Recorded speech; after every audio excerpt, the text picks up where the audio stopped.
জনাব নূর আহমেদ বকুল, এই যে আলোচনা আমরা করছিলাম, যে বিষয়গুলো আপনি বলছিলেন, বিশেষ করে যাদেরকে আমরা মাঠের বিরোধী দল বলি, সুভাষ সিংহ রায় বিরোধী মহল বলছেন, বিরোধী পক্ষ বলছেন, যেভাবেই ব্যাখ্যা করি না কেন বিএনপির হয়তো ভুল রয়েছে বা তাদের চলার পথে যে অসঙ্গতি বিচ্যুতি সেগুলোর কথা আমরা বলা হচ্ছে।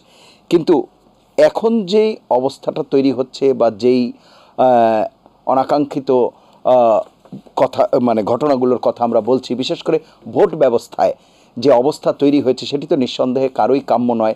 এই যে একতরফার কথা আমরা বলছি বা যেই সব জায়গায়, যেটি জনাব সুভাষ সিংহ রায় বলছিলেন, সেই জায়গাগুলোতে বিএনপির একার তো ক্ষতি হচ্ছে না, সামগ্রিকভাবে সাফার করছে তো পুরো দেশ বা জনগণ, সেখানে আপনারাও রয়েছেন, অন্যান্য দল।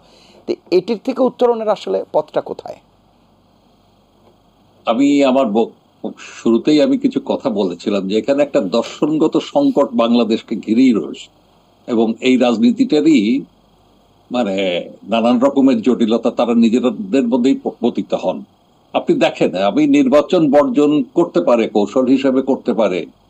এবার আমাদের এমনি একটা খুব বিখ্যাত কমরেড লেনিনের একটা আছে যে কোনো কিছু শুরু করতে গেলে 2 কদম পিছিয়ে, হ্যাঁ, মানে এক কদম আগাতে গেলে পরে 2 কদম পিছাতে হয়। তো সেই পেছানোর তা যদি আপনি ভুল পদক্ষেপে পিছাতেই থাকেন তাহলে তার আপনি আগাতে পারবেন কিছুই না। বিএনপি নিজেই বলুক, এই যে সুভাষ সিংহ রায় পড়ে শোনালেন মির্জা ফখরুলের বক্তব্যের কথা। তা আপনি বাংলাদেশের বাস্তবতাটাকে বিবর্জিত হয়ে একটা বলেই যাচ্ছেন নির্বাচন খারাপ হয়েছে, নির্বাচন খারাপ হয়েছে, ওই হলো সেই হলো, ক্রিয়ার প্রতিক্রিয়া আপনি বলতেছেন, কিন্তু আপনি নিজে কি ক্রিয়া করলেন? তা আপনি করেন, ফেলে দেন, সরকার ফেলে দেন, তা তো পারলেন না।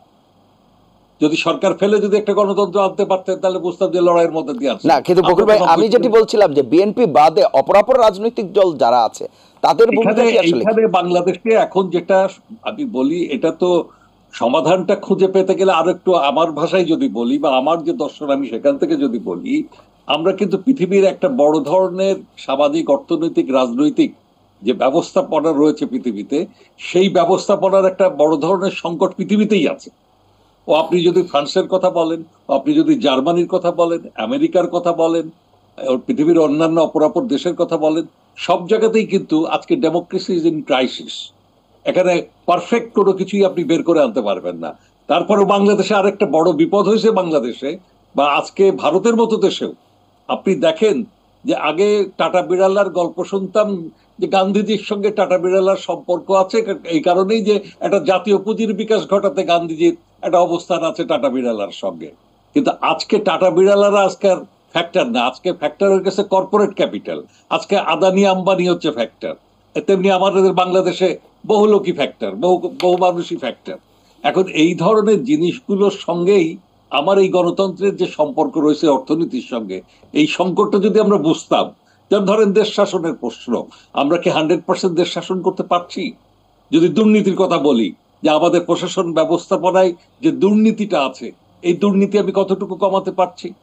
তাও যদি পারতাম তাহলে এইখানে যে গণতন্ত্রের, আমি যদি আরো গণতন্ত্র, আরো সৌন্দর্য, আরো সুখী সমৃদ্ধি দেশ, এগুলো যদি আমি চাইতে চেষ্টা করি, তাহলে আমাকে ওই অনুশীলনগুলো কিন্তু প্যারালালি করতে হবে। আমাদের ক্ষতিটা হয়ে যাচ্ছে ওই জায়গাটা, যে আজকে চুরি করছে একটা লোক, চোর বলছি বটে, কিন্তু বিচার করতে পারছে না। এই যে ব্যাংকগুলো মার্জারের সিদ্ধান্ত হলো, এই ব্যাংক মার্জারের সিদ্ধান্ত কার পক্ষে গেল? চোরদের পক্ষে গেল।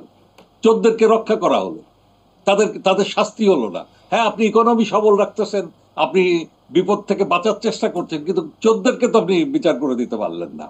আজকে বাংলাদেশের ইকোনমিতে যে এই যে প্রত্যেক দিন একটা করে পণ্য ব্যবস্থাপনায় দেখেন একটা করে লুট হয়, 10 দিনের একটা কি বলে হোর্ডিং হয়, সেই 10 দিনে মুনাফা শুরু করে মুনাফা লুটে খায়। আজকে এই সিজন চলছে, এখন আলুর দাম 60 টাকা কেজি হয়ে গেল, তা 2 মাস পর আলু 80 টাকা কেজি হবে। এই ব্যবস্থাপনাগুলো, এইগুলোর জন্যও মাঠে একটা গণতান্ত্রিক সংগ্রাম থাকতে হয়। এটাও একটা বিরোধী দলের, বিরোধী রাজনৈতিক শক্তির কাজ। এটা সরকারের জন্য সহায়তা আনে। মজুতদারি আইন আমার সমাজে আছে, মজুতদার বিরোধিতার আইন আছে।